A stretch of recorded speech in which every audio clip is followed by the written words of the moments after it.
আজকে আর একটা ক্লাস তোমাদের সামনে উপস্থাপন করছি। তোমরা দেখতে পাচ্ছ ক্লাস 11 এর সেমিস্টার 1 এর prose the model millionaire Oscar ওয়াইল্ডের একটা লেখা।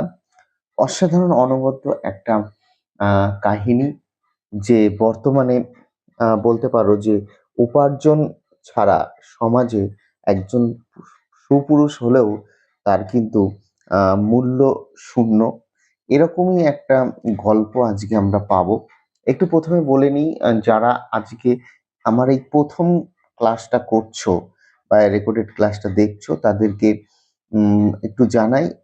ক্লাস 11 এর সেমিস্টার 1 এর প্রত্যেকটা প্রোজ, পোয়েট্রি এবং প্লে ক্লাসগুলো আমি এই চ্যানেলে আপলোড করেছি। তোমরা কাইন্ডলি প্লে লিস্টে গিয়ে তোমাদের প্রয়োজনীয় ক্লাসটা করে নিও, এবং প্রশ্ন উত্তর সিরিজ তো ভিডিও একটার পর একটা আসতেই থাকবে, তাই চ্যানেলটা সাবস্ক্রাইব করো, বন্ধুদের মধ্যে শেয়ার করো। তো চলো আমরা আজকে একটু একটা মজাদার, একটু রোমাঞ্চকর গল্প শুনি। দেখো, অস্কার ওয়াইল্ড এই গল্পটা লিখেছেন, সেটা আমরা একটু প্রাথমিক প্রিফেস সম্পর্কে জানি। The model millionaire is a short story by Irish author Oscar Wilde.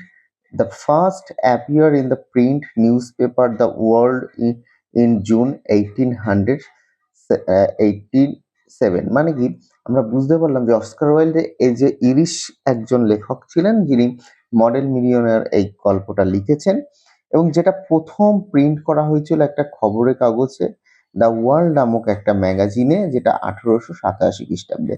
It was published again in 1891 as a part of anthology Lord Arthur Savily Crime and Other Stories, এবং পরবর্তীতে এটা লর্ড আর্থার স্যাভিলি ক্রাইমের যে সংকলন মানে crime আর আদার stories যে সংকলন, সেখানে অন্তর্ভুক্ত করা হয়েছিল 1891 সালে।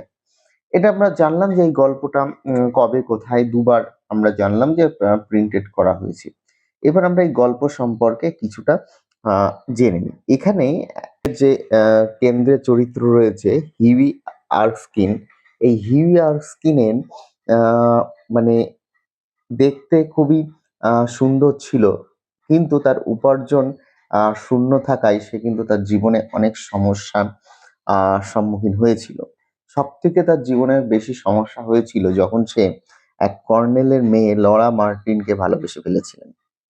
লরা মার্টিনের বাবা আহ, হিউয়ের সঙ্গে তার মেয়েকে বিয়ে দেওয়ার জন্য একটা শর্ত নিয়ে এসেছিলেন। 10,000 পাউন্ড যদি হিউই জমা করতে পারে, মানে তার লরা আর বাবাকে দেখাতে পারে, তবে লরার বাবা ওকে তার মেয়ের সঙ্গে বিবাহ দেবে। কিন্তু দেখো, হিউই কিন্তু বেকার, কোনো কাজ নেই। তার বাবার উত্তরাধিকার সূত্রে সে কিন্তু সামান্য একটা তরবারি আর একটা কিছু লেখা পেয়েছিল, এবং তার দিন চলা মতো হাত খরচ বাবদ কিছু পয়সা তার আন্ট দিতেন, এবং যেটার পরিমাণ ছিল বছরে 200 পাউন্ড। এর উপরেই মানে তার জীবনযাত্রা। কিন্তু এই টাকা নিয়ে সে সন্তুষ্ট নাই, এবং বিবাহের জন্য তার পর্যাপ্ত পরিমাণের জন্য সে বিভিন্ন রকম কাজ করেন, বিভিন্ন রকম ব্যবসা করেন, স্টক বিজনেস করেন। কিন্তু দেখ, সৌভাগ্যক্রমে গল্পের শেষের দিকে আমরা দেখতে পাবো একজন কিন্তু তাকে এই টাকাটা দিয়ে সাহায্য করেছিল। তাই চলো দেরি না করে আমরা গল্পটা পড়ি লাইন বাই লাইন। খুবই সুন্দর মজাদার একটা গল্প, পড়তে ভীষণ ভালো লাগবে, তাই তোমরা দেখো।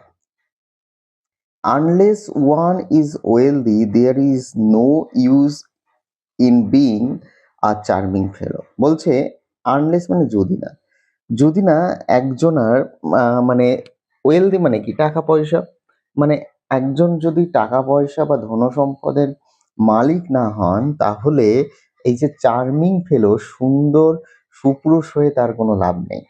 মানে যে একটা পুরুষ বা একটা ছেলে দেখতে খুব সুন্দর, তার সেটার কোনো লাভ এই বর্তমান আধুনিক সমাজে নেই যদি তার ব্যাংক ব্যালেন্স না থাকে।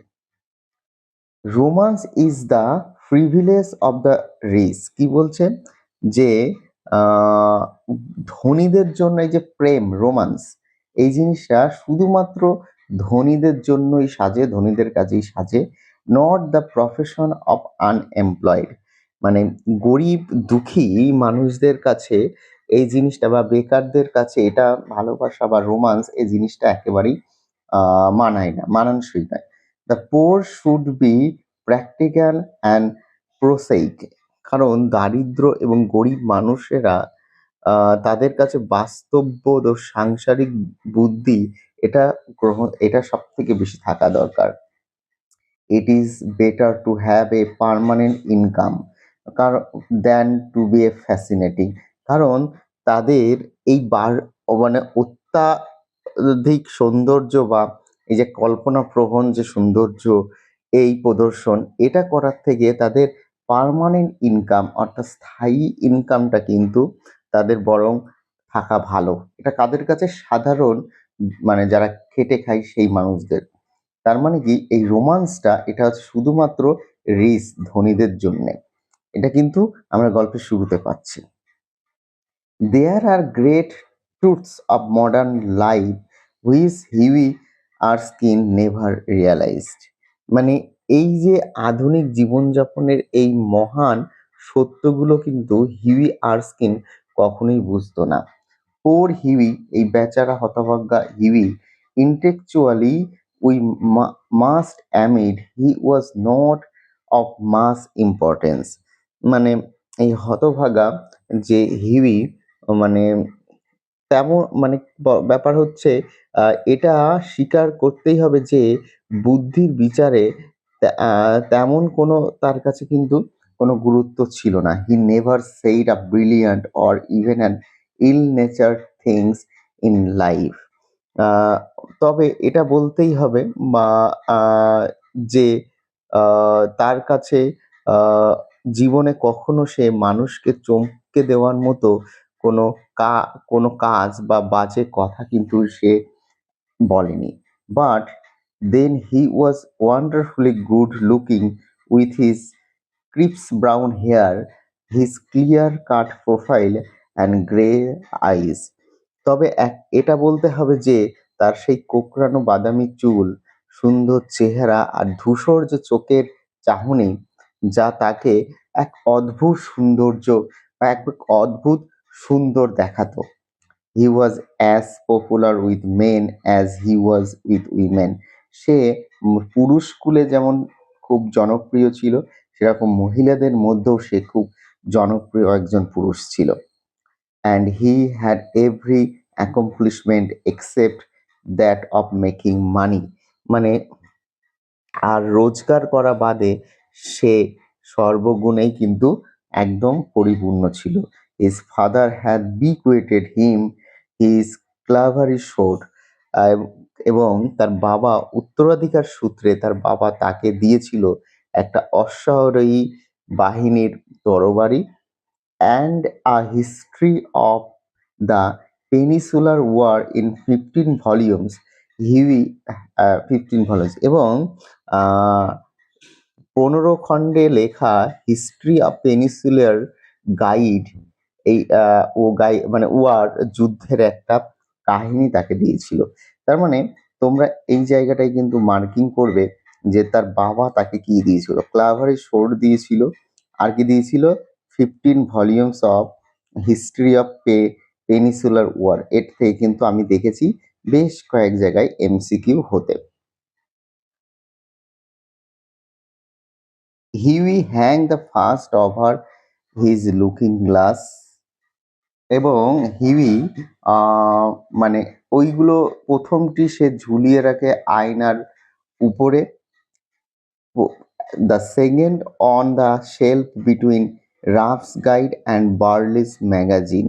এবং দ্বিতীয়টি সে রাফস গাইড এবং বার্লিস ম্যাগাজিনের মধ্যবর্তী তাকে রাখেন। তার মানে এটাও কিন্তু তোমাদের একটা এমসিকিউ হবে, এই জায়গাটা কিন্তু তোমরা একটু মার্ক করবে। and lived on 200 a year that an old aunt allowed him। এবং তার মাসিমার কাছে বা পিসিমার বৃদ্ধ মাসি বা পিসির কাছ থেকে মাত্র বছরে 200 মানে ২০০ পাউন্ডের টাকা তাকে কিন্তু দেওয়া হতো এবং সেই টাকার উপরই নির্ভর করে তার কিন্তু গোটা বছরটা কাটাতে হতো। এটাও কিন্তু একটা এমসিকিউ এর জায়গা, একটু মার্ক করুন। He had tried everything. সে কিন্তু আ আ রোজগার করার সবকিছু চেষ্টা করেছিল। He had gone on stocks exchange for 6 month এবং ৬ মাস মাস ৬ স্টক এক্সচেঞ্জে সে কিন্তু ঘুরেছে কাজ করার জন্য। এটাও কিন্তু একটা এমসিকিউ এর জায়গা। যে সে স্টকস এক্সচেঞ্জে কমাস কাজ করেছিল। But what was Butterfly to do among bulls and bear? কিন্তু এটা দেখতে হবে বড়, বড় এই স্টক এক্সচেঞ্জের জোয়ারিদের কাছে সে চুনোপুঁটি হয়ে তার কিন্তু কোনো লাভ হবে না। He had been tea merchant for a little longer. সে অনেক কিছুকাল চা ব্যবসা করেও চা ব্যবসা করেও দেখেছে। But had soon tired of ah piquet and সুং কিন্তু পিকো আর সুং চা নাড়াচাড়া করেই সেই কাজে কিন্তু ইতি টানে। Then he had try to selling dry sherry. তারপরে সে হাত লাগায় ডাই শেরি মানে ড্রাই ফ্রুট টাইপের একটা জিনিস সেই জিনিস বিক্রি করাতে। তোমরা কিন্তু এই জায়গাগুলো মার্কিং করবা। তার মানে সে যে উপার্জন করার চেষ্টা করেনি তা নয়। সে উপার্জন করার চেষ্টা করেছে এবং সেই উপার্জন করতে গিয়ে শেষে কি কাজ করেছিল এই জায়গাগুলো কিন্তু তোমরা একটু নজর রাখবে। Did not answer. The sherry was a little too dry. উম কারণ এই যে সেরিগুলো সে অতিরিক্ত শুষ্ক হওয়ায় এই ব্যবসাতেও সে কিন্তু ফায়দা কিছু খুঁজে পায়নি। আল্টিমেটলি শেষমেশ হি বিকাম নাথিং। সে মানে nothing, a delightful ineffectual young man with a perfect profile and no profession. মানে শেষমেশ একজন হাসিখুশি এবং বেকার যুবক ছাড়া সে আর জীবনে কিছুই করতে পারল না। এইটা কিন্তু আমরা ১ম স্ট্যানজায় আমরা জানতে পারলাম। চলো এগিয়ে যাই। পরে কি হচ্ছে? টু মেক ম্যাটার ওর্স, বিষয়টা আরো খারাপ হয়ে গেল। যখন হি ওয়াজ ইন লাভ, সে যখন একটা প্রেমে পড়ে গেল। মানে একে তো তার ইনকাম নেই। বিভিন্ন রকম ব্যবসা করার চেষ্টা করছে। তার তার সে কিন্তু বিভিন্নভাবে উপার্জনহীন অবস্থায় কিন্তু থাকছে। মাত্র ২০০ পাউন্ড কিন্তু সে পায়। তারপরেও সে কিন্তু কি এক মানে তার এই পরিস্থিতিতে তার সময়টা আরো খারাপ হয়ে গেল যখন হি ওয়াজ ইন লাভ। সে যখন কোনো একটা প্রেমে পড়ল। The girl he loved was Laura Merton. এই জায়গাটা তোমরা নজর রাখবে। সেই মেয়ে সে যে মেয়েটিকে সে ভালোবাসতো সে হচ্ছে Laura Merton. The daughter of a retired colonel, যে ছিল একটা অবসরপ্রাপ্ত কর্নেলের মেয়ে। Who had lost his temper and his digestion in India and never had and had never found either of them again. এবং এই তার বাবা ভারতে চাকরি করার ফলে এই কর্নেল ভদ্রলোক যে মেজাজ ও হজম শক্তি হারিয়েছেন তা কিন্তু তিনি আর কোনোদিন ফিরে পাননি। লরা অ্যাডোর হিম, মানে লরা তাকে সত্যিই বেশ ভালোবাসতো and he was ready to kiss her shoe strings. এবং এই হিউই সেও লরার জুতোর ফিতেতে চুমো খাওয়ার জন্য সবসময় প্রস্তুত থাকতো। মানে এই জায়গাটা একটু সত্যিই হাস্যকর। They were the handsomest couple in London. তৎকালীন যুগে তাদের দুজনকে কিন্তু লন্ডনের সবথেকে সুন্দর জুটি বলা হতো। And had not a penny piece between them.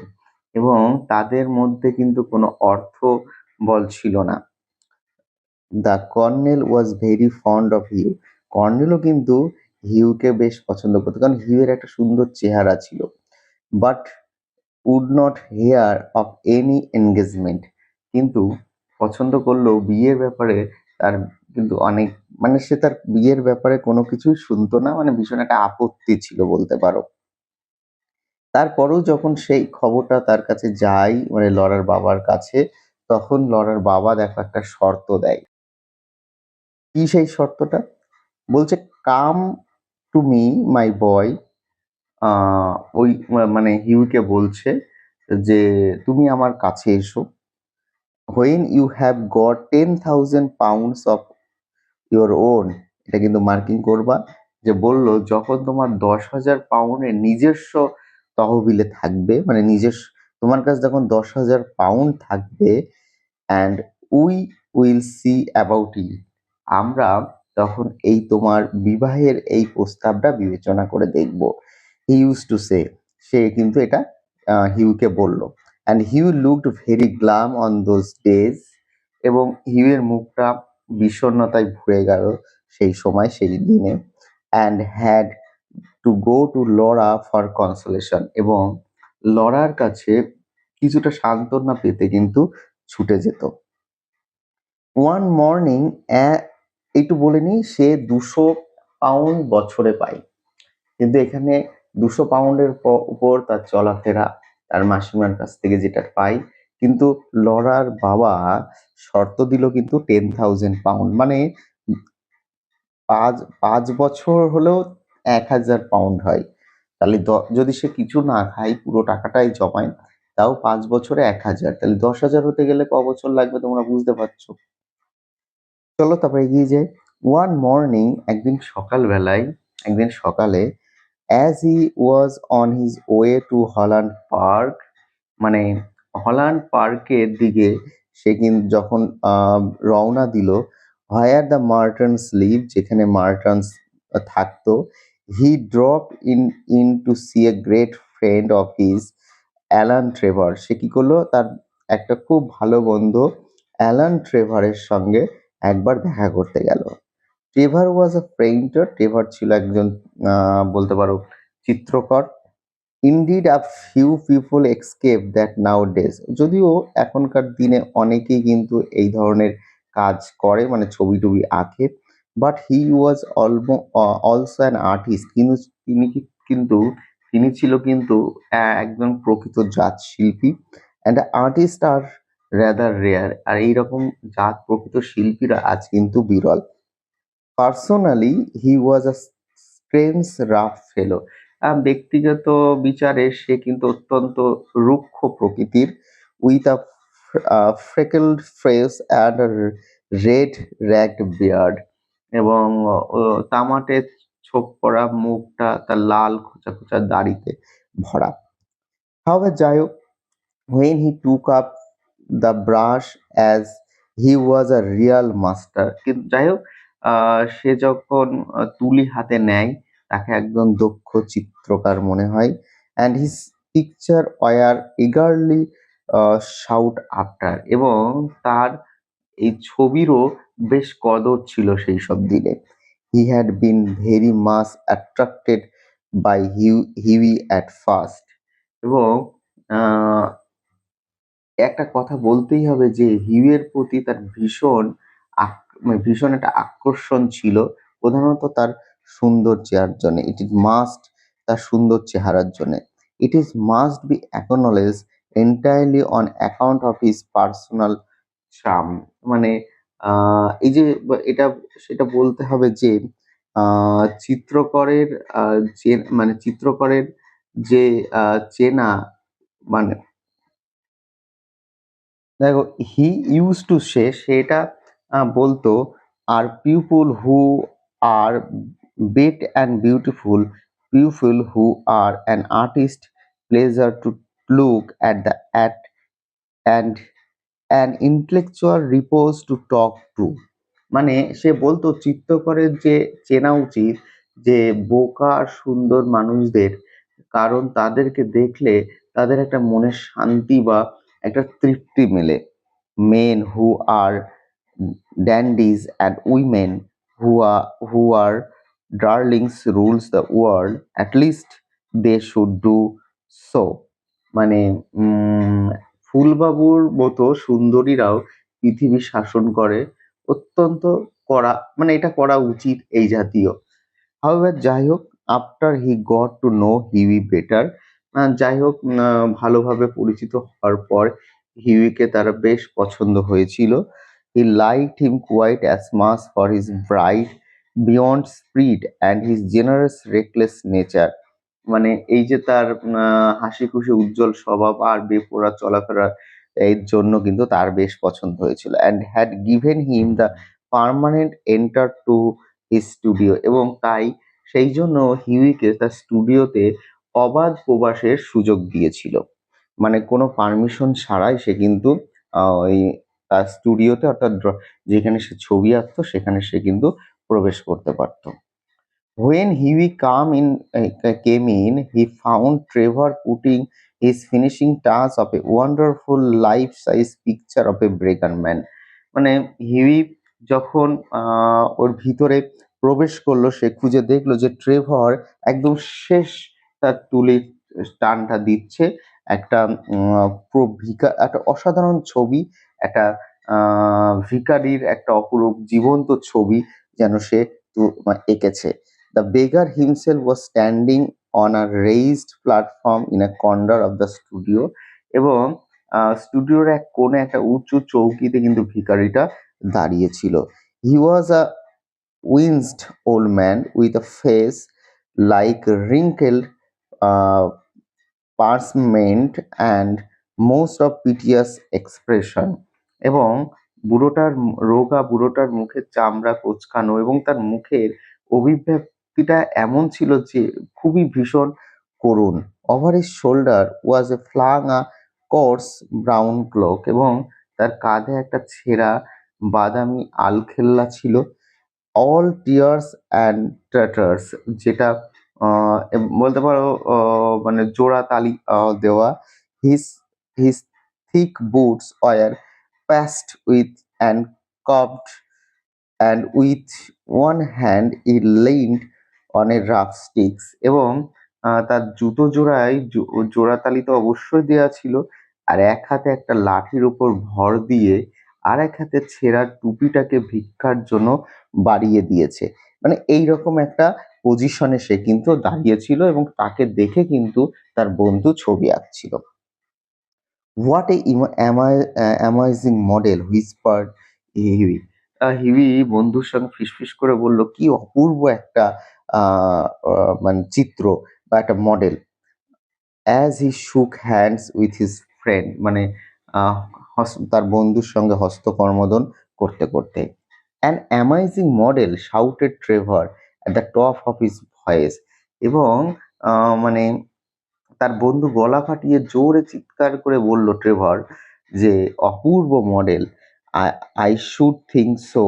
Such beggar as he are not to be met with every day." মানে সে এটা বলতে লাগলো এক কথা মজার করে যে, এমন ভিখারি তো আর রোজ মেলে না।" মানে এই যে এত সুন্দর যে আ দৃশ্য সে বলতে চাইলো যে এরকম আ ভিখারির সঙ্গে কিন্তু তার প্রতিদিন দেখা মেলে না। A traveler mort chair a living poor old chap said Huey. Huey তখন মানে এই অ্যা মানে এই যে লোকটার দিকে তাকালো মানে "How miserable he looks, but I suppose to your painters his face is his fortune." মানে বলতে চাইছে যে এই বেচারা আ মানে "A travel mode chair and living Velasquez, my dear, my stars.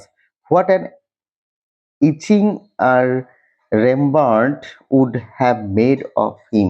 বলছে এই যে এত অপরূপ মডেল এ তো আমারই আবিষ্কার বন্ধু যেন জীবন্ত বেলাত ক্ষেত। রেমব্রান্ড একে যদি পেলে এক অদ্ভুত ছবি না আঁকতেন। এটা কিন্তু বন্ধু হিউইকে বললেন। তখন হিউই কি বলছে দেখো, "পোর ওল্ড চ্যাপ" হতভাগা বুড়ো হিউই বলল, "হাউ মিজারেবল হি লুকস!" কি করুণই না ওকে বা কি অদ্ভুতই না তাকে দেখাচ্ছে। "But I suppose to your painters his face his Fortune." তবে তোমার চিত্রকরের মতো ওর মুখটি ও সৌভাগ্য বয়ে আনবে। Certainly replied Trevor. মানে নিশ্চিত করে অবশ্যই ট্রেভার বলল, অবশ্যই। You don't want a beggar to look happy do you? তুমি নিশ্চয় একজন ভিখারিকে হাসি খুশি দেখতে চাও, তাই তো? How much does a model get for sitting? Asked Hughie. তখন হিউই তাকে জিজ্ঞাসা করলো, মানে এইরকম মডেল হিসেবে কাজ করার জন্য সে কত পায়? As he found himself as a comfortable sit on a divan. আরাম করে ডিভানে বসে কিন্তু এই প্রশ্নটা সে তার বন্ধুকে করলো। আর শিলিং অ্যান আওয়ার, ঘন্টায় 1 শিলিং। এটাও কিন্তু একটা টাকার পরিমাণ, তোমরা কিন্তু মার্কিংটা করে রাখবা। এটাও কিন্তু এমসিকিউ আসে। And how much do you get for your picture Alan? এবং আর ছবিটার জন্য তুমি কত পাবে Alan? Oh for this I got 2000। ও এর জন্য আমি কিন্তু 2000 আমি কিন্তু পাবো। তার মানে এটাও কিন্তু তোমাদের মার্কিং করতে হবে। পাউন্ডস, পাউন্ডস পাবে তুমি? এই কথা কিন্তু বলল। গিনিস, আমি না আমি গিনি পাবো।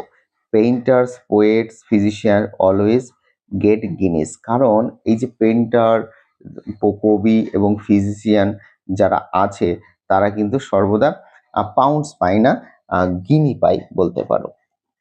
তারপর কি বলছে দেখো, well I think the model should have a percentage. আমার মনে হয় যে এই মডেল যে তোমার রয়েছে তারও কিন্তু কিছুটা ভাগ পাওয়া দরকার। একটা ক্রাইড হিউই লাফিং, মানে হিউই হাসতে হাসতে সেটা বলল। They work a quite as hard as you do. কারণ সেও কিন্তু তোমার মতোই কঠোর পরিশ্রম করে। ননসেন্স, এই কথা বলার পর দেখো, nonsense nonsense why? Look at the trouble of laying on the paint alone.